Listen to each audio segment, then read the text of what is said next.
Hola amigos, amigas, bienvenidas a Tecnosfera.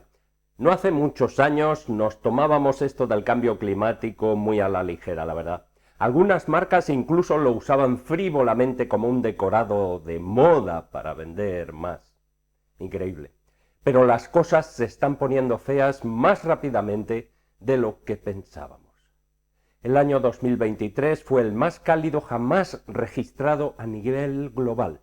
Pero lo peor es que ese calentamiento ya casi alcanza el nivel de 1,5 grados por encima del promedio de la era preindustrial que los expertos del IPCC juzgaban tolerable y que en 2019 anunciaban que podría llegar hacia el año 2030-2052. El clima se está desbocando. Con esto de la emergencia climática abundan cada vez más los relatos, incluso de expertos bien informados, que predicen escenarios entre catastróficos y apocalípticos. Y eso está dando lugar a un fenómeno emergente nada deseable, el de la ecoansiedad o ansiedad climática. ¿Quieres mi receta para librarte de la ansiedad climática? Pues sígueme y te la cuento.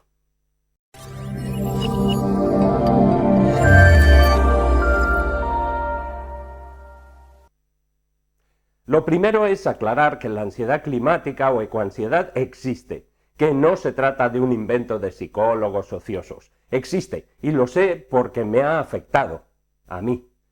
No es raro que te des, si te das cuenta de que lo que predecían los científicos del clima no hace tanto está empezando a pasar ya, y eres consciente de lo que predicen para el futuro, la extrapolación es aterradora.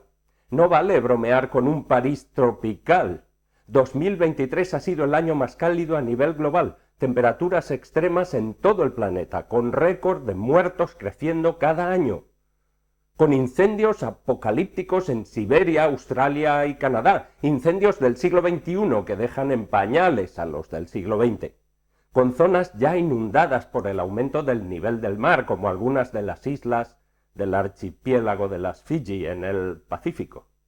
No hace falta que el termómetro de la farmacia de al lado llegue a marcar 50 grados para darnos cuenta de que tenemos un problema muy grave. Yo no soy un científico del clima, pero sé que mis colegas del IPCC lo son. Son grandes expertos y estoy seguro de que sus conclusiones están bien fundamentadas en el mejor conocimiento científico del que disponemos. Tenemos que creer lo que nos dicen, y no son buenas noticias. Aunque en mi opinión las peores noticias no son las del IPCC, sino las que nos llegan con el creciente número de politicastros negacionistas o con las conclusiones de las sucesivas cumbres del clima que plantean acciones sistemáticamente insuficientes para atajar el problema. Es terrible darse cuenta de que esa inacción tendrá consecuencias desastrosas. Es angustioso pensar que vamos a ver, por ejemplo, cómo el delta del Ebro desaparece a golpe de inacción y que al final veremos ciudades como Tokio o Miami afectadas por la subida del nivel del mar. O que veremos bosques enteros o selvas calcinadas y no hicimos nada. Nuestra generación no hizo nada. Normal que te dé un ataque de ecoansiedad, ¿no? Pero, ¿qué podemos hacer tú y yo? El ciudadano de a pie, ¿qué puede hacer? A ver, esto lo tiene que arreglar alguien, pero no yo. Esto es cosa de los de arriba, o de las petroleras, o de los científicos, pero no es cosa mía. Yo ya tengo bastante con mi hipoteca, que por cierto me la acaban de subir. Esta actitud derrotista, resignada, claudicante, es la que retrata el roto en estas viñetas. Nuestra propia inercia colectiva nos empuja al abismo. Son obras maestras de filosofía gráfica, como tantas de sus viñetas. Pero a ver, mi consejo para evitar que te dé un ataque de ecoansiedad a ti, ¿cuál es? ¡Vacúnate! Pero no con inyecciones, sino con acciones.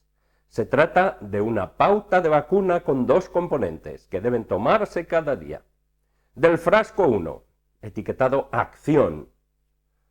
Seguir otros caminos. Acciones que pueden parecer pequeñas pero que nos desvían del camino a la extinción. Por ejemplo, instalar paneles solares y si no puedes contratar la electricidad con una comercializadora que solo produzca o compre y venda energía renovable, certificada.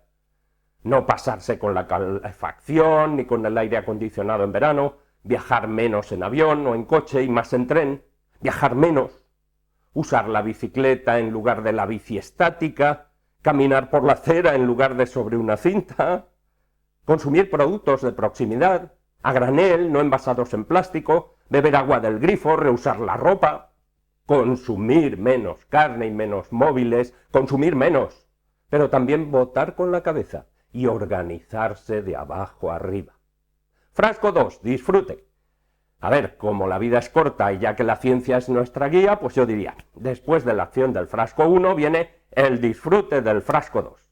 Disfruta de la geología aunque no seas geóloga, disfruta de la astronomía aunque no seas astrónoma, disfruta de las matemáticas aunque no seas matemático, disfruta de la física aunque no hayas estudiado física, disfruta de la química aunque no seas químico, disfruta de la bioquímica aunque sea con moderación, disfruta de la biología aunque no seas bióloga y de la sociedad aunque no seas socióloga, disfruta de la música y del arte, crea ciencia y celebra la vida.